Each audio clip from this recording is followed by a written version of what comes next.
Hey YouTube, hey Tumblr. This is a video where I will be performing a speech that I prepped for a speech class last semester. The speech is actually a program of oral interp. None of this is originally written by me except for the introduction, and it also features a song, so you get to hear my lovely singing voice. The program is about something that's very important to me. It's about extinction, which is insane. The fact that we can sit around watching and causing other species to completely disappear, it's not good. I gesticulate a lot, so you're gonna have to get used to that throughout the speech. I kind of try to keep them meaningful within the context of the speech, so we'll see how that works. Without further ado, here is Extinction, a program. The sun above me and the concrete floor below. I scratch at the chain links, maybe bare my teeth for show. Fed twice a day, I don't go hungry anymore. Feel in my bones just what the future has in store. I pace in circles so the camera will see. Look hard at my stripes, there'll be no more after me. By some estimates, we're losing one species every day. A whole kind of animal, sometimes never even seen by human eyes, is gone every day. They can't be brought back. The unique role they had to play in the grand network of ecological interaction will never be played by another. They're to be mourned, of course, but what about the obvious question? So what? If we keep wiping out these unique animals with special roles to play, when does it come to the point that we will have wiped out something vital to our survival?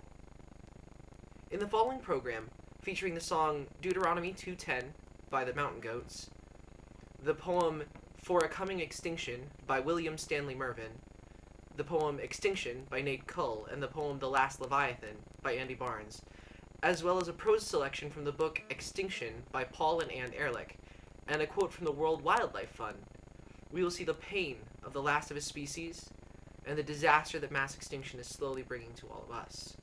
As you walk from the terminal toward your airliner, you notice a man on a ladder, busily prying rivets out of its wing. Somewhat concerned, you saunter over to the rivet popper and ask him just what the hell he's doing. I work for the airline, Growthmania Intercontinental, the man informs you, and the airline has discovered that it can sell these rivets for $2 apiece. But how do you know you won't fatally weaken the wing doing that? Oh, don't worry. I'm certain that the manufacturer made this plane much stronger than it needs to be, so no harm's done. Besides, I've taken lots of rivets off the wing and it hasn't fallen off yet. Growthmania Airlines needs the money. If we don't pop rivets, Growthmania won't be able to continue expanding. And I need the commission they pay me. 50 cents a rivet. You must be out of your mind. I told you not to worry. I know what I'm doing. As a matter of fact, I'm going to fly on this flight also. So you can see there's absolutely nothing to be concerned about. Any sane person would, of course, go back into the terminal and report the gibbering idiot to the FAA and Growthmania Airlines and make reservations for another carrier. You never have to fly on an airliner, but unfortunately all of us are passengers on a very large spacecraft, one which we have no option but to fly. And frighteningly, it is swarming with rivet poppers, behaving in ways analogous to that just described.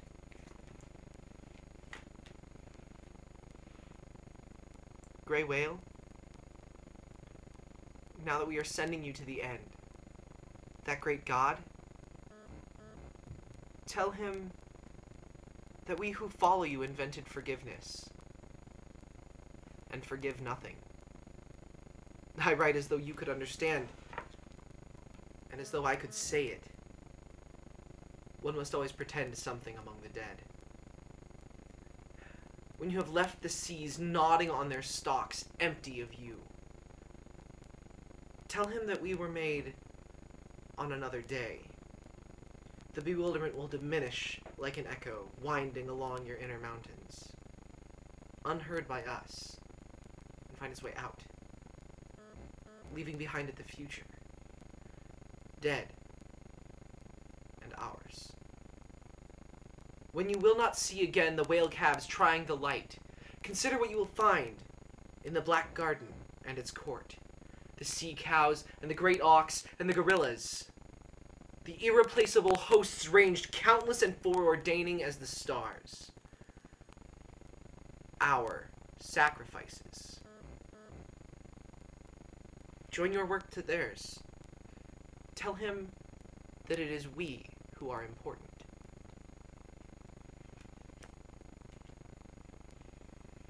My lips break when I try to pray for this world. It spins so fast the times blow a gale. Pain overwhelms me. Industrial genocide, garden to necropolis in my generation. What is there to say? That is not agony? That is not despair? We have slept. The night was long, and even our awakening kills things.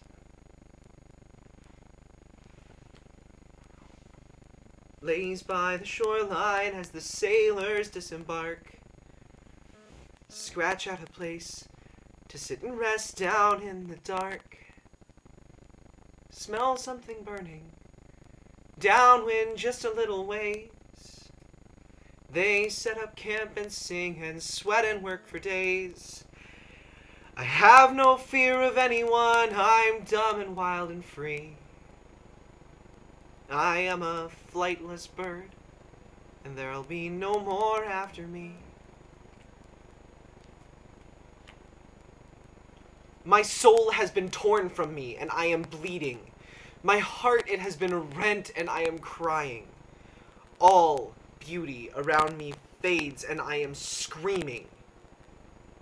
I am the last of the great whales, and I am dying. Last night, I heard the cry of my last companion, the roar of the harpoon gun, and I was alone. I reflect on days gone by when we were thousands, and I know I shall soon die, the last Leviathan. This morning the sun arose, crimson in the sky. The ice was the color of blood, and the wind, it did sigh. I rose up to take a breath.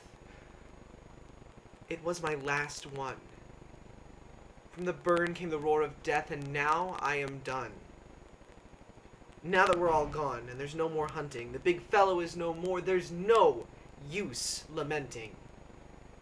Which race will be next in line, all for the slaughter? The elephant? Or the seal? Or your sons and daughters? All that lives beneath Earth's fragile canopy is, in some elemental fashion, related. Is born, moves, feeds, reproduces, dies. Tiger and turtle dove. Each tiny flower and homely frog. The running child, father to the man, and, in ways as yet unknown, brother to the salamander. If mankind continues to allow whole species to perish, when does their peril become ours?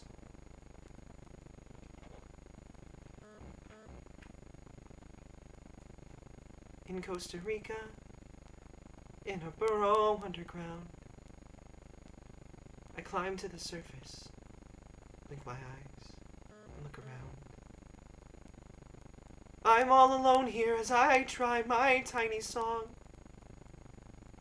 claim my place beneath the sky, but I won't be very long. I sang all night, the moon shone on me through the trees.